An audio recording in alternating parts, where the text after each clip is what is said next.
آسان نہیں اس وجہ کو سمجھ پانا۔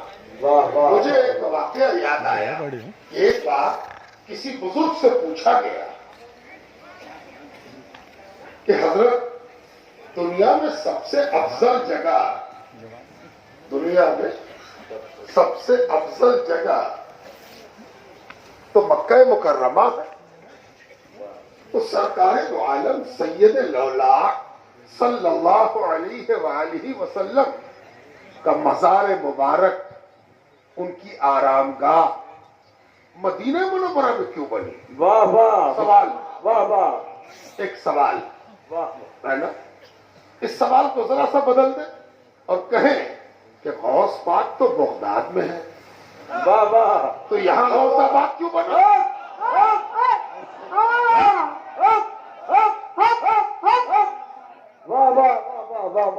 بغداد میں ہے غوث پاک، سلطان پور میں غوث آباد ہے نا۔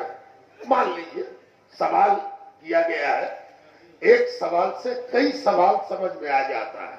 واہ واہ عقل مندی اور دانشوری یہی ہے، شروع میں استاد ایک ایک حرف پڑھاتا ہے، پھر حرف چھوڑ کے لفظ پڑھاتا ہے، پھر لفظ چھوڑ کے جملہ پڑھاتا ہے، بے شک پھر جملہ چھوڑ کے نقطہ پڑھاتا ہے، واہ واہ اور پھر نقطہ چھوڑ کے شرح کرتا ہے۔ واہ واہ واہ واہ واہ واہ بے شک استاد ہمیشہ حرف نہیں پڑھاتا ہے کہ نہیں؟ صحیح ہے۔ اسی لیے ایک سوال سے جتنے سوال جنم لے سب کا جواب مل جاتا ہے۔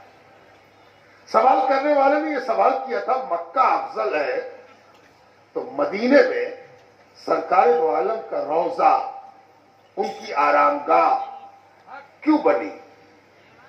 جواب دینے والے ایک اللہ کے ولی نے فرمایا، جی ہاں مکہ افضل ہے، جی ہاں مکہ افضل ہے، لیکن طوفان نوح میں توجہ چاہتا ہوں، دیکھو ولی کا قول سنا رہا ہوں، طوفان نوح میں مکے کی ایک مٹی کا ایک حصہ بہہ کر مکے سے مدینہ آ گیا۔ واہ واہ واہ واہ سبحان اللہ سبحان اللہ۔ طوفان نوح نے مٹی کا ایک حصہ، زمین کا ایک ٹکڑا مکے سے بہا کر مدینہ پہنچا دیا۔ یہ وہی مٹی کا ٹکڑا تھا جس سے سرکار دو عالم سید الاولیاء سرور کائنات عالم علم اولین و آخرین صلی اللہ علیہ وآلہ وسلم کے جسم اقدس کو تیار کیا گیا، واہ واہ اور اسی لیے پہنچی وہی پہ خاک جہاں کا امیر تھا۔ بے شک بے شک پتہ نہیں غوث پاک کے بغداد شریف سے مٹی کا کون سا ٹکڑا ہائے ہائے طوفان نوح نے سلطان پور پہنچایا، بات کہلایا۔ اللہ اللہ،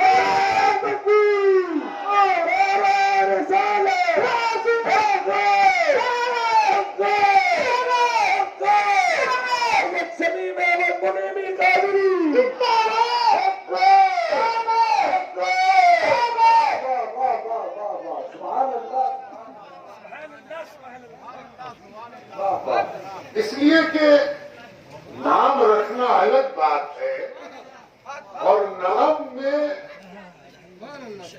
معنی پیدا ہو جانا بالکل الگ بات ہے نا۔ نام تو کوئی ملحوث کچھ بھی چاہے رکھ لے، لیکن اس میں معنی کی نہرنگی پیدا کرنا تو معنی کو زندگی بخشنے والے کی قدرت ہے، کسی دوسرے کی مجال نہیں ہے، تو اس میں معنی پیدا کرنا۔ بزرگوں، دوستوں اور عزیز، آپ بڑے خوش قسمت ہیں کہ آپ کو پیر بھی ملا ہے اور پیر کی محبت بھی ملی۔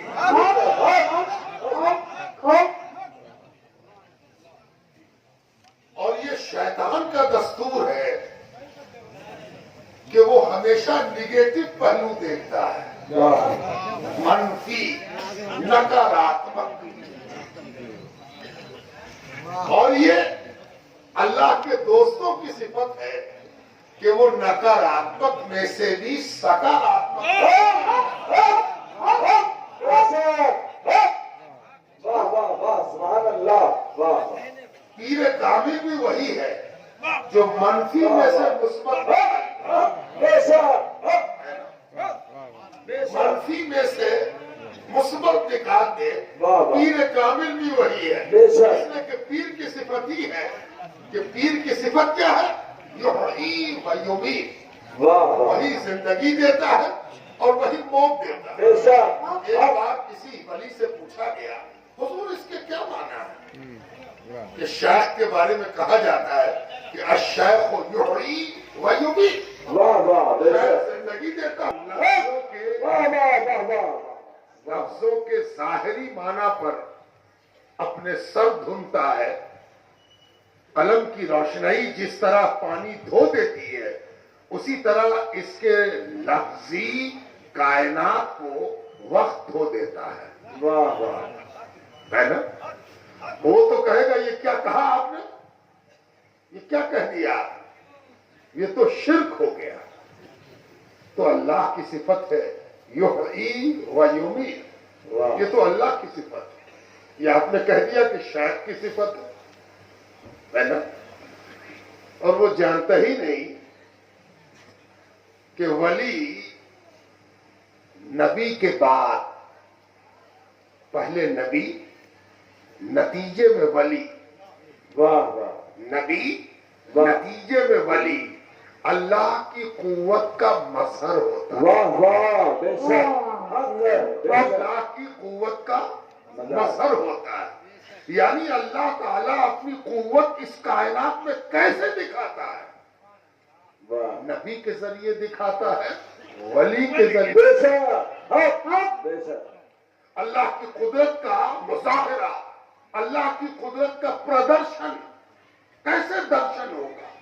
اس درشن کی یہی صورت ہے کہ نبی کا معجزہ دیکھو, ولی کی کرامت دیکھو. اس لیے کہ سب کا کمال اس کا ذاتی ہوتا ہے اور نبی کا کمال اور ولی کا کمال اللہ کی قدرت کا نتیجہ ہوتا ہے. اسی لیے جب شیخ کے بارے میں یہ کہا گیا کہ وہ زندہ کرتا ہے اور مردہ کرتا ہے تو پوچھا گیا ایک ولی سے کہ حضرت اس کے کیا معنی ہے؟ فرمایا شیخ کا کام, پیر کا کام, مرشد کا کام کارسازی ہے. مرشد کا کام کیا ہے؟ کارسازی. کام بنانا, بگڑی بنانا, مراد پوری کرنا. تو کیا کام کرتا ہے شیخ؟ شیخ کے قریب جب مرید آتا ہے تو وہ مرید پر نظر ڈالتا ہے. ہے نا؟ بالکل اسی طرح جیسے ڈاکٹر مریض پر نظر ڈالتا ہے. ڈاکٹر مریض پر نظر ڈالتا ہے. تو ڈاکٹر دو کام کرتا ہے. ڈاکٹر دو کام کرتا ہے اور اس میں کسی مولوی کو شرک نظر نہیں آتا. کیا کرتا ہے ڈاکٹر کا؟ دو کام کیا ہے؟ پہلا کام یہ ہے کہ کسی مریض کے جسم میں جو مار ڈالنے والی بیماری ہے اس کو وہ مار ڈالتا ہے. لکھتا ہے یہ انفیکشن آپ کا ختم ہو جائے, یہ بیماری جڑ سے ختم ہو جائے, یہ روگ ختم ہو جائے. ہے نا؟ اور دوسرا کام کیا کرتا ہے؟ روگ سے لڑنے کی جو چھمتا ہے, مرض سے لڑنے کی جو صلاحیت ہے اس کو ڈاکٹر بڑھا دیتا ہے تاکہ روگ کو اٹھا کے پٹک دے. ہے نا؟ یعنی روگ سے لڑنے والے اجزاء کو اور روگ یعنی مرض, بیماری سے لڑنے والی چیزوں کو زندہ کر دیتا ہے اور بیماری کو مردہ کر دیتا ہے. یہی کام شیخ بھی کرتا ہے. نیکی کا مادہ جتنا آپ کے اندر موجود ہے اور سویا ہوا ہے, مرا ہوا ہے, بیمار ہے, کمزور پڑ گیا,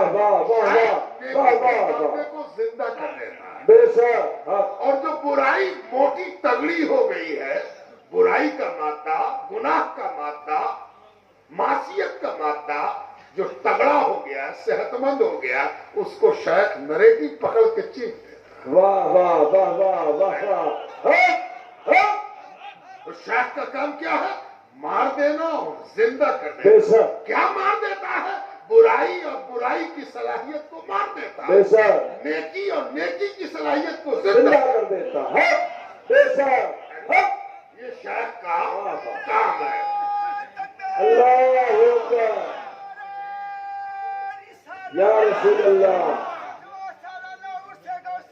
زندہ باد غوث پاک غوث پاک غوث پاک غوث پاک واہ واہ واہ سبحان اللہ اور اسی لیے پروردگار نے اس دنیا میں ہدایت کے لیے جو سامان تیار کیا ہے وہ پروردگار نے کیا ہے، اور پروردگار کے ہدایت دینے کا طریقہ یہ ہے کہ اس کو کسی طریقے کی مجبوری نہیں ہے، وہ جو چاہے جیسے چاہے کرے۔ بے شک بے شک ہمارے لیے بڑا ضروری ہے کہ یہاں سے وہاں جائیں تو میرے پاس پیر ہونا چاہیے، نہیں تو بیساکھی ہونی چاہیے، نہیں تو آپ کی معاونت ہونی چاہیے۔ ہم کیسے جائیں گے وہاں تک؟ اڑ کے تو جا نہیں سکتے، یا تو پیر جائیں یا آپ کا ہاتھ پکڑ کے جائے یا ہم کو کوئی گودی اٹھا کے لے جائے۔ کتنی مجبوری ہے میرے لیے یہاں سے وہاں جانے میں، لیکن پروردگار کسی بھی مصلحت اور کسی بھی تدبیر کا محتاج نہیں ہے، بے شک لیکن اس نے ہدایت کے لیے ایک تدبیر فائنل کر دی، اور وہ تدبیر کیا فائنل کی؟ بغیر رسول کے ہدایت نہیں ہوگی۔ بے شک بے شک کیا اللہ کی کوئی مجبوری ہے؟ توجہ چاہو، کوئی مجبوری ہے اللہ تعالیٰ کی؟ اللہ تعالیٰ چاہتا تو آسمان پر لکھا جاتا جو جو یہ کلمہ آج نہ پڑھے گا کل مر جائے گا۔